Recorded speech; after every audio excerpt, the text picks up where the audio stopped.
All right, we are recording now. So I'd like to go ahead and call this meeting of the School Corporation Fiscal and Qualitative Indicators Committee meeting to order. Also like to recognize compliance with the open door law and presence of a quorum at this meeting. So for all of you, both committee members and those joining us on the WebEx, as you know, we've been going through a process over the last couple of months to evaluate the indicators. And at the start of November, we did release a document that included some of the proposed changes that we've talked about in previous meetings, as well as some areas where we still had some questions that were kind of outstanding and wanting some additional feedback on. Happy to say we did get some responses on that, so I appreciate everybody who did provide us with feedback. So our goal for today will be to actually move to a finalization of what the indicators would look like. Because of that, so by the end of this meeting, basically we will do a vote. We'll have a consideration of the actual indicators. So because of that, I am going to switch things up a little bit. Normally I've been doing public comment at the end after you've had the opportunity to kind of hear the committee's thoughts and ideas, but we are going to go ahead and move the public comment up to the start of this just in case there are any other final comments folks would like to provide to us. So before we get to that, let me run through just a couple of housekeeping items. You all who are already here, obviously you've found a way to connect. We do have telephone, web app, or WebEx app, or just WebEx through the internet available. We have instructions posted, so if you do encounter any issues while you're on this call, you may want to jump out to this web page where there are some additional instructions on how to use the WebEx app. Just as a reminder, the attendees, you all will be on mute. The other item is that you cannot see how many other attendees are on the meeting. Just please be aware that you are not the only one here. So we do have many people who have joined us. And as we started, we are recording this meeting. We will make it available through the DoHab webpage once the meeting is completed. So as I had said, we've got kind of the agenda here. I had planned to do public comment first, and then we'll move into committee discussion and ultimately consideration of the indicators. So with that, for public comment, I'm just going to give a quick refresher on how to let us know that you're interested in doing public comment. Unfortunately, if you have called in, which it looks like we just have a couple of call-in folks, call-in users, we don't necessarily have a good way to do public comment, but if you're logged in either through the WebEx app or through WebEx just on your browser, if you're in your browser, if you open up what is called the participants panel, you should see a little option there, a little hand there that you can flag to say raise hand. That will let us know that you are interested in providing comments. If you are in the app on a mobile device, first you have to go up to the top right of the app. There will be a little person there that has some lines next to it. Click on that. And then at the bottom of it, you'll see, again, the little hand icon. So you should be able to raise your hand that way to allow us to see that you are interested in providing comments. Just as we have comments, I will unmute your line, allow you to give comments, and then we'll go back and I'll mute your line so that the next individual has the opportunity to speak. So with that, I'll go ahead and do a poll for any comments or any thoughts that anyone would like to share before the committee jumps in on the indicators.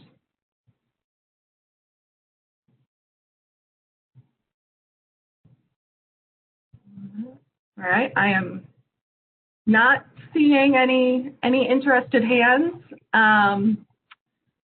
If that changes as we go through, feel free. We can keep this fairly informal. So as we go through the rest of the meeting, if that does change and there are some additional thoughts, you can either always send me a chat message or feel free to raise your hand and we can kind of sort that out before we get to the final vote by the committee.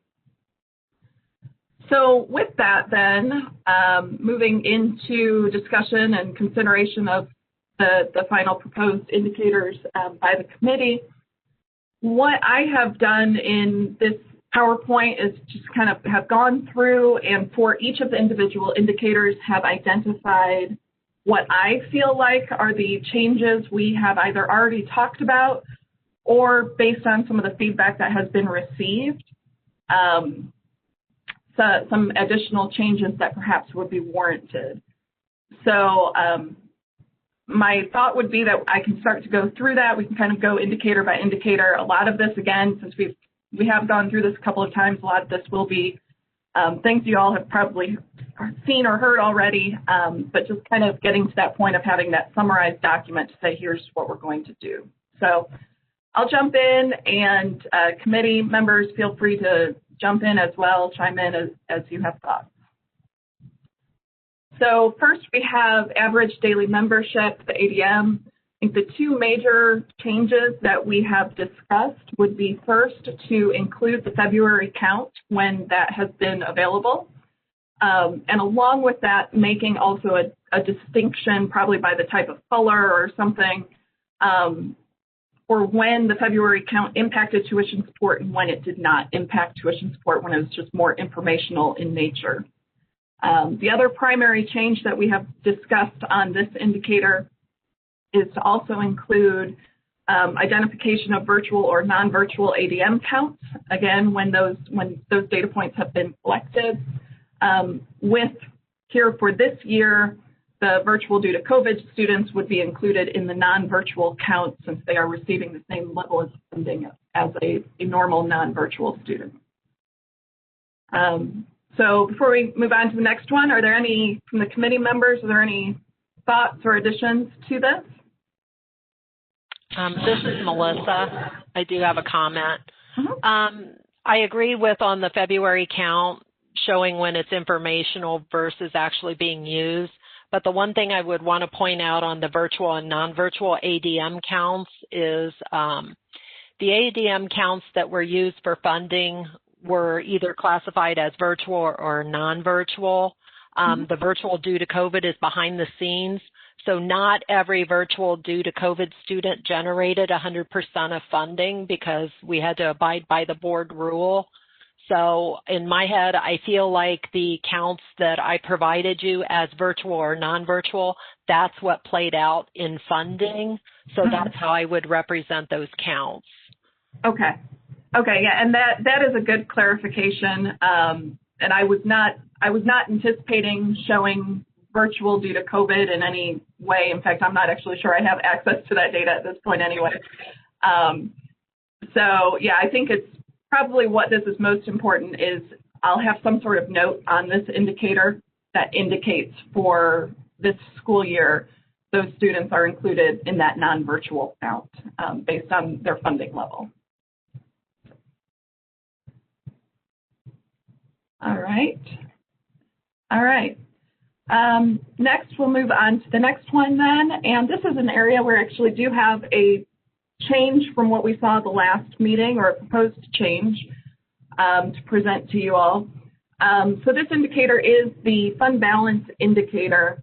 And generally speaking, I think the way the committee was looking at this in terms of the look itself didn't identify many changes that were necessary there.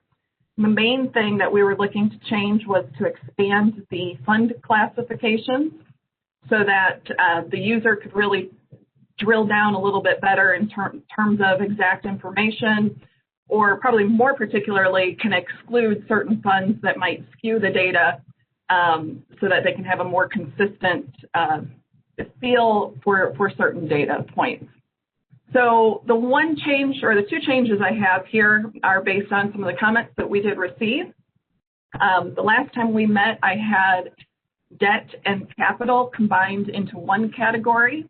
We received a number of comments that said it would really be better to break those out, particularly by putting them together. You're kind of double counting them because not only do you have the bond proceeds, but then you're also generating the debt service dollars to repay that. So breaking that out into two separate categories. And then the other one that was specifically identified would be the self-insurance fund. we had a bit of a discussion last meeting about trust funds, and I think the way that this was being looked at is those self-insurance funds are more similar to a trust fund.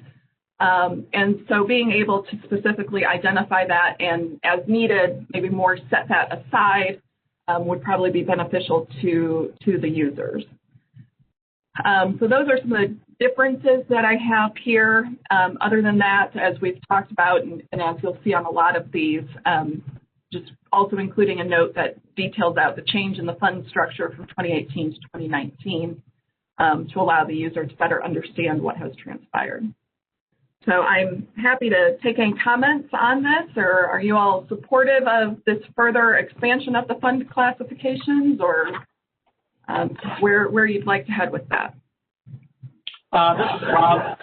I would just want to clarify that that when you show operational fund for the current fiscal year, or starting actually in 2019, that just means operations. But for the prior years, that means capital projects, transportation, and bus replacement combined, right? Yes. Actually, for the prior years, there also will be a handful of other smaller funds that are more unique to individual school corporations. Racial balance, I think there's an art history or historical society. There are a few of them in there, but the bulk of it is going to be CPF, bus, and transportation. Okay.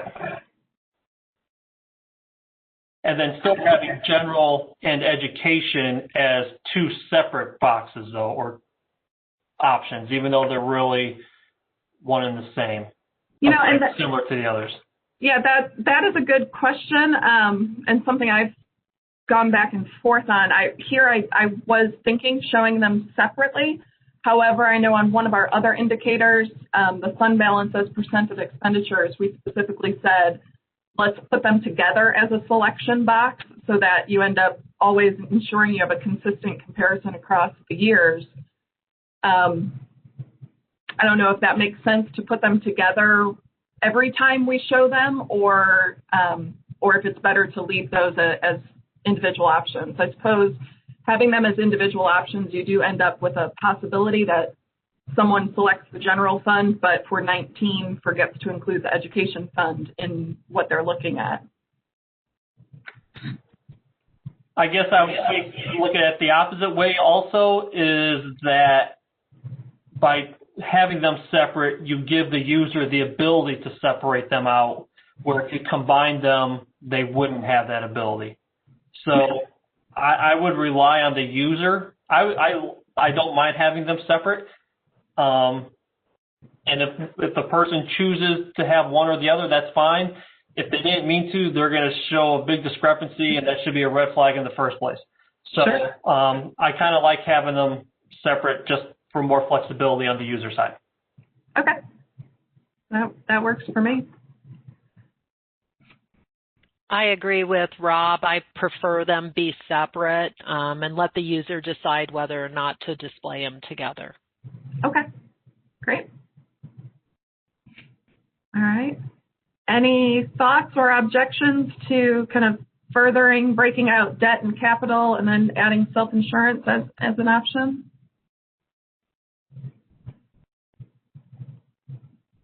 All right, seeing none. Then we'll move on to the next indicator, the annual deficit and surplus. Again, I think this is one where, as we talked through this particular indicator in terms of the look and feel of the indicator, we didn't identify many necessary changes. I think the biggest change here would be in terms of how we're presenting the data that is behind it. So again, looking to use those updated fund classifications we were just talking about, and then also including a note on the change in the fund structure between 2018 and 2019. Any other changes on this one that are needed? Okay. All right. Next, then, we have fund balance as percent of expenditures. So this is the one where we actually had at one point talked about grouping general fund and education fund. I'm not necessarily sure I have a strong opinion one way or another on it, so I don't know if it makes better sense for us to keep them separate so it's consistent with what we're doing on the other indicators, or if, because of the way this particular one is calculated, if it makes sense to group those. So I guess that would be a question I'd appreciate some thoughts on.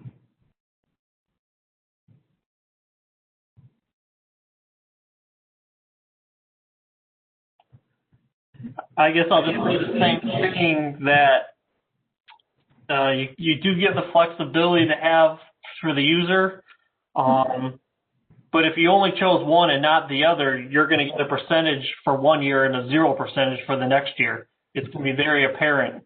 So Right. I'm not sure why a user would want to have one and not the other when we're only 1 year into this. But Right. I usually prefer more flexibility. Okay. So. All right. Yeah, and I'm fine with that. We can definitely make it so that they can select general fund and education fund. And then the other change that we had discussed here was adding operating referendum as a fund that would be available. So in total, the list would look like general fund, education fund, operational funds, rainy day fund, and also operating referendum. So this would be the 5 selection options here. The one item that we had kind of pending on this one was we had gone down the road of talking about adding a state average to this indicator to at least provide the user with maybe a little bit of additional context on this indicator. The feedback that we got back was mixed on it. I'd say more towards the no on the state average than yes.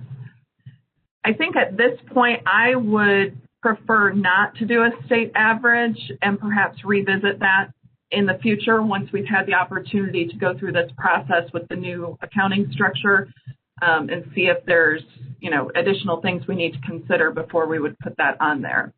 So again, and I think I've said this before, I think it's a discussion we'll continue to have and something I do anticipate will happen at some point. I guess I'd just prefer that it's not this year if possible.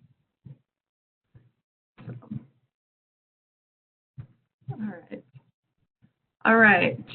Next, then, we have tuition support per ADM versus general fund expenditures per ADM. This is one of the 2 indicators that we have talked about removing. I think the challenge here is that the change in the fund structure, and more particularly the ability to transfer money from the education fund to the operations fund, has completely flip-flopped the data on this particular indicator. So the last time we had talked about removing this indicator. Again, I think this type of indicator is probably something that we need to continue to think about, and perhaps down the road as we're more familiar with this type of data and the analysis necessary, maybe there's something else that can take its place. But again, I think for right now, it's probably best to just remove this particular indicator. All right. Next, we have revenue by type. Similar to a few of the other ones, didn't have major changes that we had talked about here other than updating for the fund classifications and including a note on the change in the fund structure.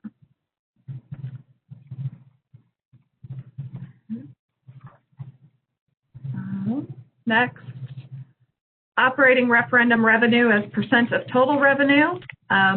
Again, same thing here. I think we largely were comfortable with this indicator. There was one thought that we had in terms of possibly flipping it from the fund classifications and flipping it over to being able to select by revenue type instead. I'm still open to that. I think at this point I would probably lean towards sticking with the fund classifications so that it's more consistent with all the other indicators.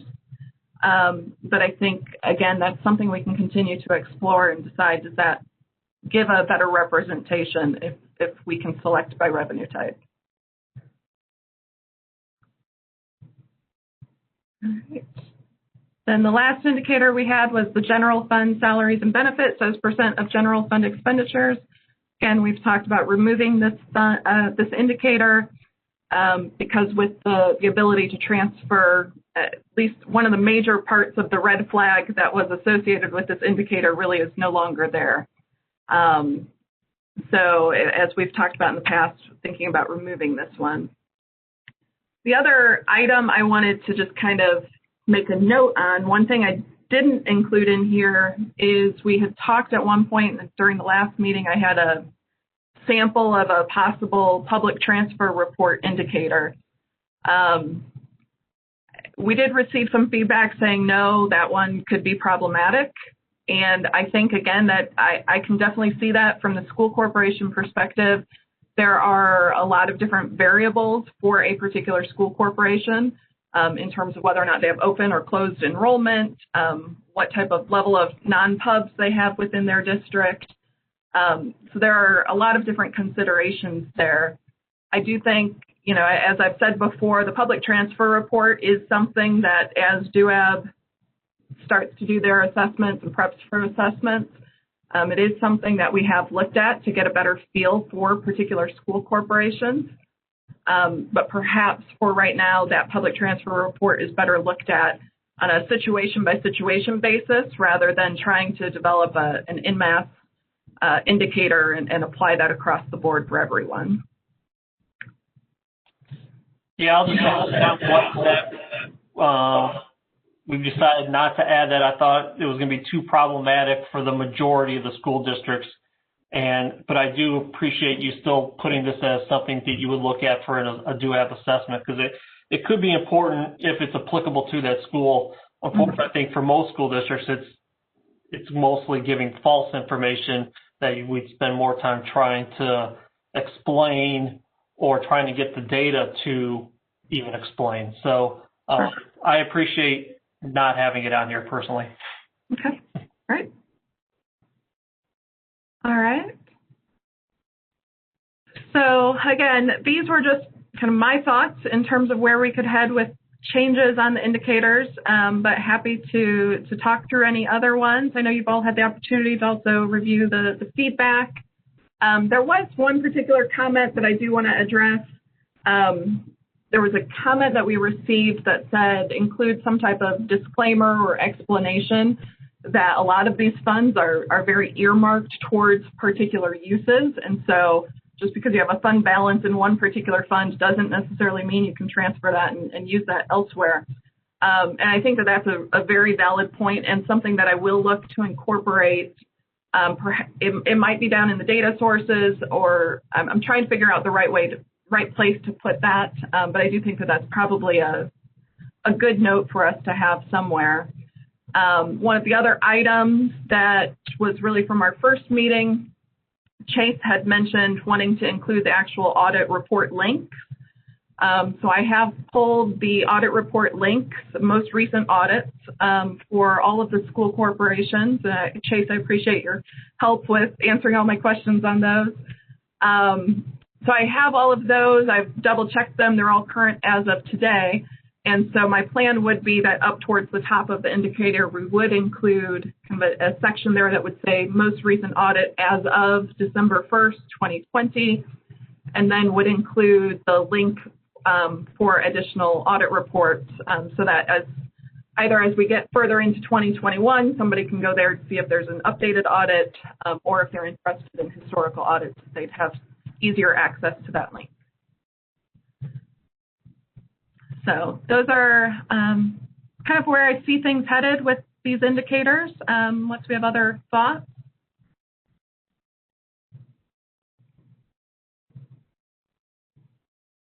I have a question. Yep. So when you talk about having the disclaimer or the comment about the chart of account changes from 18 to 19, are you thinking on each particular indicator's page you would say that, or would you, because I'm thinking about, I totally agree with saying funds are earmarked for a specific purpose, because that's a common question I get is, why doesn't the school just use this money? They've got, $1 million here. I wondered about before even getting to the indicators, that there's like a section that says, points to consider, or and then you include all of that in one spot. Yeah, I think that is definitely a way that we can tackle it. I think in my head I was thinking I'd have the fund structure change on each, but I think you're right that it's probably easier to stick it up top and kind of say these are things that apply to all of the indicators below. I'd also have one of the other things that I intend to include in there would be to direct folks to the data sources. We always have a data source PDF that you can access through the indicators. That would be a place where if somebody really wanted to see down to the fund number, how things have been grouped and categorized, that would be included down in the data sources. But yeah, we can include all of that information up top, and that will save us some space on the individual indicators.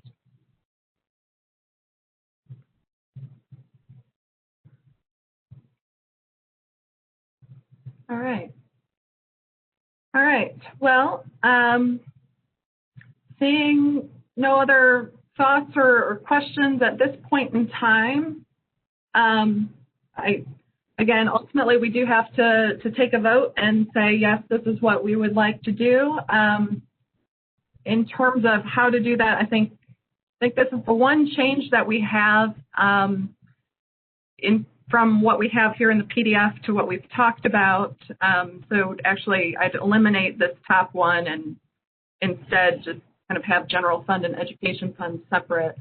I think other than that one change, it's largely the changes that are identified here in the PDF seem to be where the committee is headed.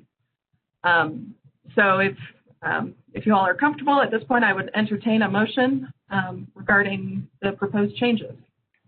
I'd make a motion to accept the proposed changes to the fiscal indicators as presented by Courtney and as discussed by the committee.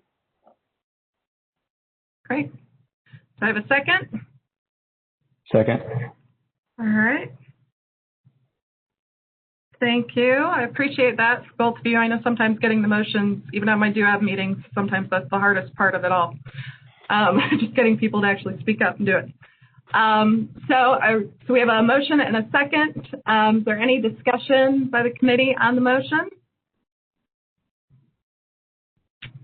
Okay, seeing none. Because we are in virtual format, I do need to do roll call. So we'll start with Melissa Ombre. Yes. Neil Brochure, excuse me. Yes. Tyler Brown. Yes. Josh Jacobowski. Yes. Rob James. Yes. Chase Lennon. Yes. Okay, and myself, I vote yes. So we have 7-0 for the proposed changes. All right. Well, so with that, I'm going to jump back to the agenda. At this point, I would ask if the committee has any other new business. All right.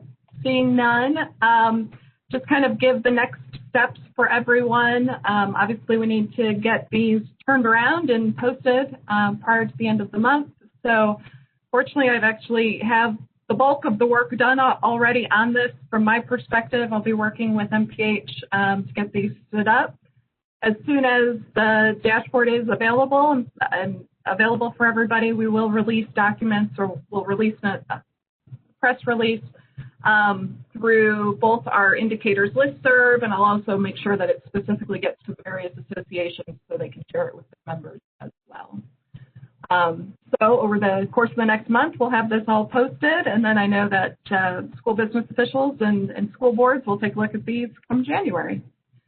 I do want to take a moment before we wrap up just to thank all of the committee members for your help and your time on this. I think it's been a good process. I really appreciate your comments and feedback as we've gone through this. We'll plan to get back together again in 2021, hopefully in person at that point, and we'll double check these changes and see if there are any additional changes that are needed. So With that, we can go ahead and adjourn the meeting. Thank you. Thank you. Thank you.